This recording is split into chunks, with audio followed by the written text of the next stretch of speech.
Se você já estava achando 2025 bastante volátil, até maluco, tem uma notícia para você. Só estamos no final de fevereiro. Então, a quantidade de notícias e coisas que acontecem é tão grande que fica difícil até fazer uma cobertura ou saber o que falar primeiro.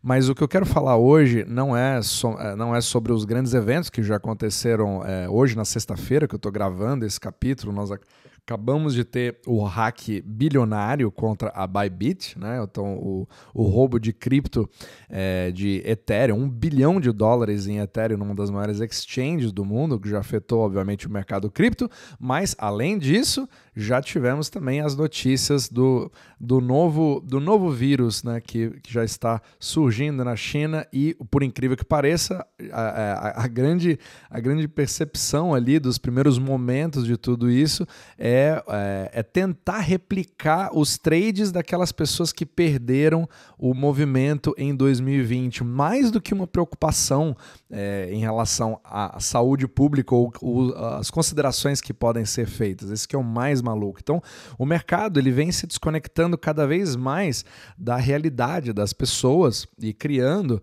praticamente um gap gigantesco entre a classe média, né, que ela vem sendo literalmente aniquilada se ela não entender parte dos conceitos, e é um dos motivos pelos quais eu faço esse podcast hoje. Então, o que eu quero passar aqui é exatamente esse tema que é pilar do que um analista que já faz tempo que eu não falo sobre ele, que é o Greg Mannarino.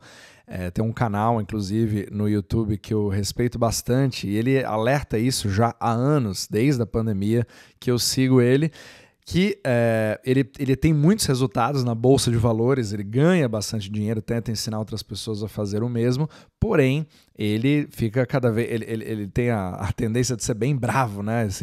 Ele é revoltado com a forma que o sistema é feito. E se você entender o argumento dele, isso mostra, principalmente nos dias que estamos vivendo hoje, o que 2025 representa, bem o argumento que o Greg traz.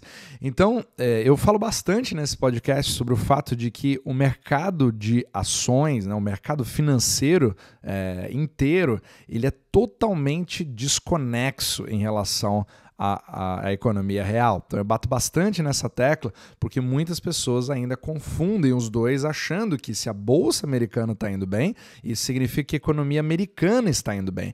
Mas pelo contrário, você tem cada vez mais uma disparidade onde você precisa fazer esse mercado subir, apesar de todas as notícias negativas, para você poder tentar ter alguma chance de lidar com o efeito da inflação, o efeito da perda do poder de compra, que desde a pandemia não conseguiu voltar, porque você não consegue gerar um crescimento que tire os países da lama que eles acabaram se encontrando pela forma que o sistema euro-dólar se organizou desde 2008. Eu falo isso muito no podcast, então para quem está vendo isso aqui pela primeira vez, você pode olhar no meu canal, procurando por 2008, você vai ver ali o principal capítulo falando sobre o que realmente aconteceu.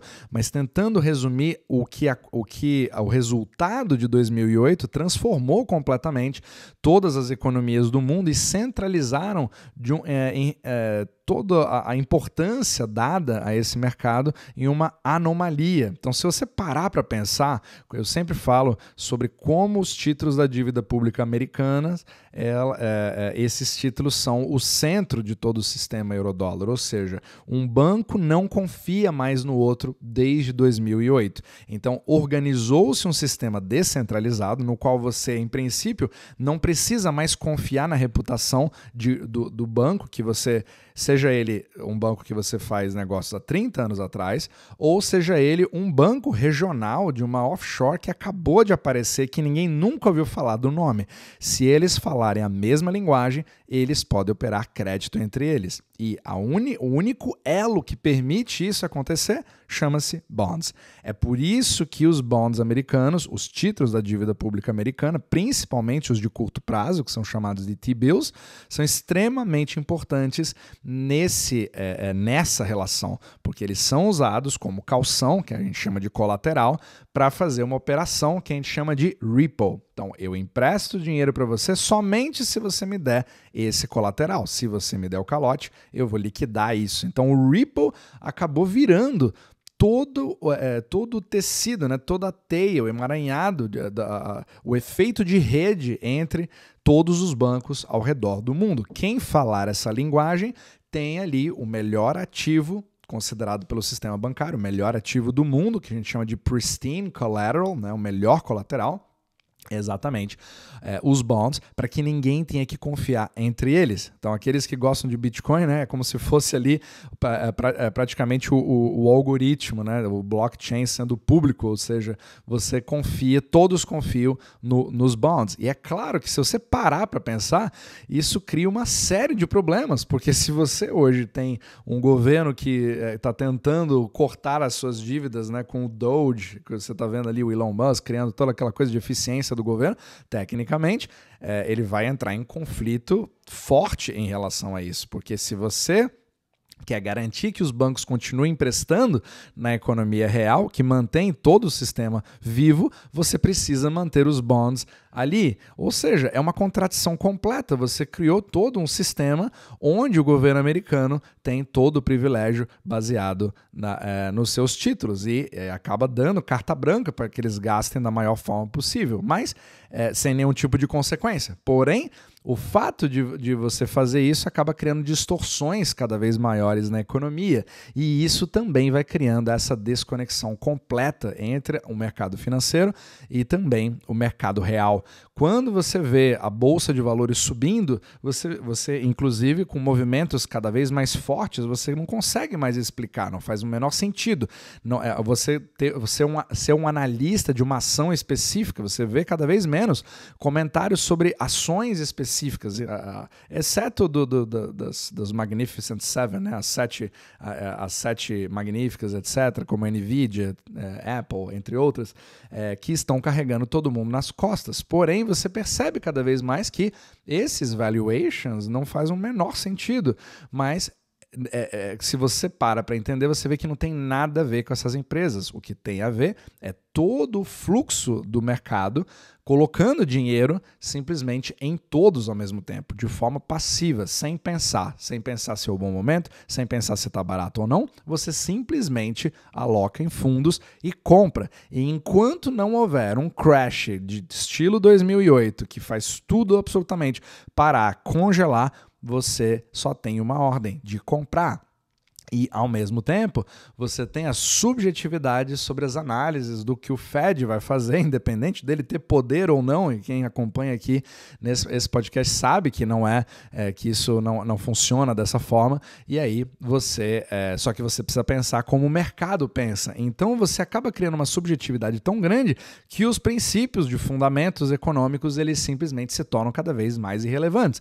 Você precisa saber jogar o jogo, infelizmente. E a pessoa que optar, eu até vejo comentários no podcast dizendo assim, nossa, graças a Deus que eu não sou um investidor, ou seja, você está optando não participar desse jogo. Porém, ao fazer isso, você também acaba optando por ter o seu poder de compra simplesmente aniquilado, certo? Simplesmente por não querer participar de um sistema que você nem entende que vem corroendo o seu poder de compra ao longo do tempo. Então, por mais perverso que seja o jogo, é importante eu tentar explicar cada vez mais como que as dinâmicas funcionam, mesmo que não seja um jogo muito bonito, você precisa entender as regras para você ter alguma chance de fazer alguma coisa. Então você percebe cada vez mais, principalmente pela forma que os Estados Unidos estão, pela toda a concentração que você vê na bolsa americana em relação às outras bolsas, porque não estou nem falando de bolsa alemã, de bolsa japonesa, etc., essas bolsas não chegam nem perto do volume da americana. Mas por quê? Porque os Estados Unidos é esse país maravilhoso onde tudo está funcionando muito bem, longe disso. Porém, a forma que o sistema é feito, existe um desejo incessante de todos os bancos do mundo de obterem ativos denominados em dólar, justamente porque é a linguagem do sistema bancário. Então, se você, como investidor, não tiver falando essa linguagem, você acaba perdendo uma oportunidade de ter, não é nem uma oportunidade, mas pelo menos de se proteger de um jogo perverso caso você esteja fora dele, porque é muito mais caro caro você ficar fora dele do que dentro dele. Inclusive, uma das coisas que eu tento até explicar para pessoas, eu falei ali, fiz até uma enquete recentemente no canal, e muitas pessoas não sentem a necessidade nem de dolarizar, porque acham que uma Selic com uma taxa alta já resolve todos os problemas, ou porque o CDI foi 14%, eu já tive uma série de comentários nesse sentido, e mostra claramente o não entendimento da diferença clara entre uma rede feita pelo real, ou pelo iene, ou pelo yuan, ou pelo dólar australiano, pelo pound, em relação à rede do dólar. Principalmente a rede do sistema euro-dólar, que permite você conectar com qualquer parte do mundo ao mesmo tempo, certo? Então isso é muito mais do que uma moeda, é uma linguagem. Agora, estou defendendo, pelo contrário, ver exatamente que o berço, na verdade, o pilar de todo esse sistema está em volta do mercado de dívida pública dos Estados Unidos, faz com que isso seja mais perverso ainda. Agora, isso tem chance de acabar de uma hora para outra? Bem pouco provável. Ele vem se fortalecendo ao longo do tempo. Porém, quando você entende que poucas coisas que podem alterar podem fazer com que tudo se mova de uma hora para outra, criando ali, né, várias coisas. Quando você vê, por exemplo, notícias como essa de um novo possível vírus aí na China que pode voltar, todo mundo já tem aquela ideia de 2020 voltando, já volta a ser um novo cisne negro, toda aquela coisa, e aí você cria mais uma camada ainda de incerteza, como se 2025 não estivesse sendo bastante interessante já até agora, já num governo Trump fazendo uma série de mudanças, tarifa para lá, tarifa para cá, países brigando, aí a nova coisa no Brasil com as redes sociais, enfim, política, todas essas coisas envolvendo ao mesmo tempo, deixando as coisas cada vez mais complicadas. É por isso que, à medida que eu vou trabalhando ali com as pessoas, criando planos específicos, é importante você entender esses aspectos, né, para você saber como que isso se aplica no seu caso. Se for alguma coisa para você, você pode, obviamente, ver detalhes aqui na descrição do vídeo e entrar em contato. Mas é claro que nós estamos num momento de extrema atenção e a quantidade de coisas que estão sendo, a complexidade que está sendo adicionada a esse sistema fica com certeza cada vez maior.